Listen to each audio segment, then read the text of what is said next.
Good morning, students. I am your science teacher Swati, and today we will discuss the chapter changes around us, that is the part 3, and we will start with the physical changes. Before coming to the physical change, I am going to discuss the upper table that is mentioned above the physical changes, and the page number is 63. Fine. So it is written here above, complete the following table by identifying the types of changes for each. आपको जो है changes को identify करके लिखना है कि वो कैसा होगा, इधर रिवर्सिबल और इरिवर्सिबल. तो so in the table if you see change in the change line of change, you see the column of change, it is mentioned breaking of an egg shell. कि अगर आप एग शेल को break कर दें तो that breaking of an egg shell is what, is it a reversible और irreversible? That change is a irreversible change, IR. Fine. The next is the breaking of a flour vase. Again, breaking of flour vase is irreversible because again आप उसको जोड़ नहीं सकते. Again, it is irreversible. The next is the freezing of milk. Then freezing of milk is reversible because जब आप उसका temperature ज़्यादा कर देंगे तो again वो liquid form में चला जाएगा. That is reversible. Next is the ironed handkerchief to wrinkled handkerchief. So iron handkerchief to wrinkled handkerchief is again what? It is reversible because if you press the handkerchief, if you press the wrinkled handkerchief, it will turn into the normal or the iron handkerchief. Fine.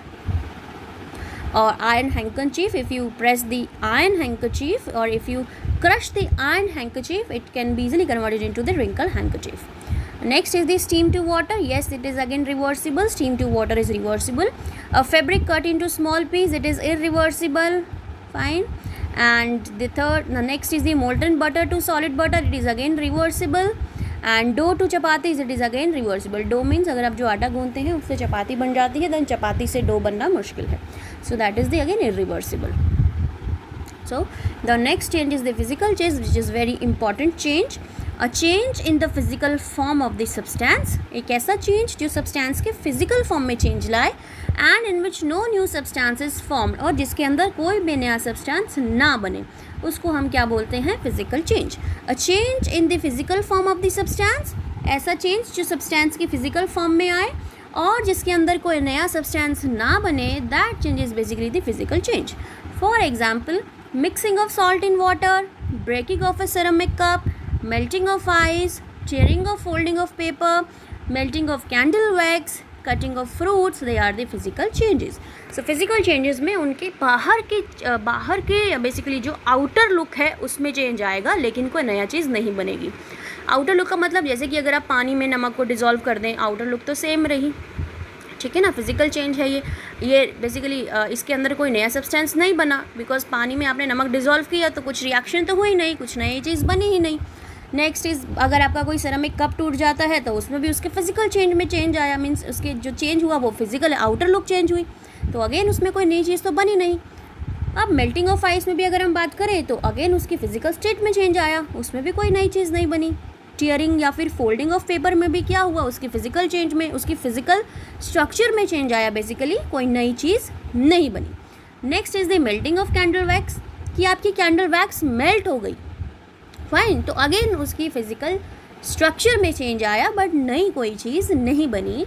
Similarly cutting of fruits and they are the basical physical changes. And in these changes the substance undergo a change in the form such as physical state, shape, size etc. इस चीज़ में substance का क्या change होगा? जो change होगा वो किस form में होगा? that is the या तो उसका state change हो जाएगी. state means the इधर वो solid होगा या liquid होगा या फिर वो gas होगा. fine. या फिर उसकी shape में change आ जाएगा या उसकी size में change आ जाएगा etc. now next is what? Next it is written all reversible changes as well as some irreversible changes. जितने भी reversible changes हैं और कुछ irreversible change, उनको हम physical change की category में identify कर सकते हैं. जैसे कि melting of ice. Melting of ice is what sort of change? That is the reversible change. But ये physical change भी है क्योंकि इसकी physical state में change आ गया. Fine. Now cutting of fruits is what kind of change? It is the irreversible change. क्योंकि वापस से कटे हुए फ्रूट नहीं बन सकते ना, तो अब आपका जो irreversible change है इसके अंदर अब कोई नया सब्सटेंस भी नहीं बन रहा बट इसके फिजिकल स्टेट या स्ट्रक्चर में चेंज आ रहा है. इसीलिए ये चेंज कैसा है, फिजिकल चेंज। तो फिजिकल चेंज आपके रिवर्सिबल और इरिवर्सिबल दोनों हो सकते हैं, ठीक है। जितने भी रिवर्सिबल चेंजेस हैं सारे फिजिकल चेंजेस की कैटेगरी में आएंगे, बट कुछ इरिवर्सिबल चेंजेस फिजिकल चेंजेस की कैटेगरी में आएंगे। Now the next is the chemical change. अब केमिकल चेंज क्या है? A change in which new substances with different properties from the original substance are formed, it is called chemical change.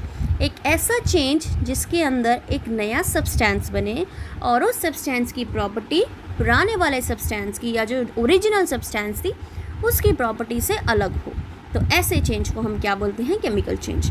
A change in which new substance with is formed and that new substance is having the new properties. If we compare that properties from the original one, the new substance will be having the different properties from the original one. So example is what? An example is cooking of food. Now if you cook food, the first thing is that there is a new substance is forming.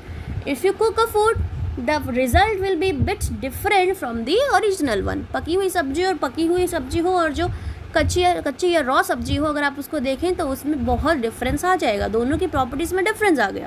Fine, तो it means that is a chemical change. Rusting of iron, iron को अगर जंग लग जाए, लोहे को जंग लग जाए, again it is what? It is a chemical change, क्योंकि वहाँ पे जो जंग बना है उसकी प्रॉपर्टी लोहे से मैच नहीं होती। Next is the burning of would. आप वुड को जला दें तो कोयला बन जाएगा। कोयला एक नई चीज़ है जिसकी प्रॉपर्टी लकड़ी से मैच नहीं होती, so that is a chemical change. And spoiling of milk, दूध का ख़राब होना, दूध का फटना बेसिकली। तो जब दूध फट जाता है तो हमें पनीर मिलता है।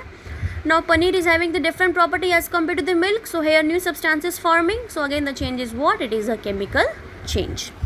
Next is cooked food are examples, और पका हुआ खाना, they are the examples of chemical changes, and in these the substance produced have completely different properties that compared to the original one. So ये सारे के सारे आपके किस कैटेगरी के अंदर आते हैं? केमिकल चेंजेस की कैटेगरी में अंदर आएंगे। और ये जो सब्सटेंस हैं जो भी बनेंगे इसके अंदर, उन सब की प्रॉपर्टीज़ जो हैं बिल्कुल ही दूसरे वाले से डिफरेंट होगी। आप यहाँ पे वुड ऑफ पीस का एग्जांपल दे सकते हैं, पेपर और कोल का एग्जांपल दे सकते हैं कि अगर आप पेपर को बर्न करें तो जो क्या मिलता है आपको? ऐश मिलेगी, paper ash. Now that ash or that paper ash will show the different property as compared to the paper. Fine. So they are actually forming a new substance, and that new substance are having the different properties. So these changes are what? They are the chemical change. If I compare this change with the melting of candle wax, so melting of candle wax is basically a physical change. Fine. But if you say burning of a candle wax, then burning of a candle wax is basically a chemical change. Why? Because when the candle wax will burn, or when the candle wax is burning, it will release the carbon dioxide and the water vapors, and that is the new substance. So if in a change there is a new substance that is forming, it means that change is basically a chemical change.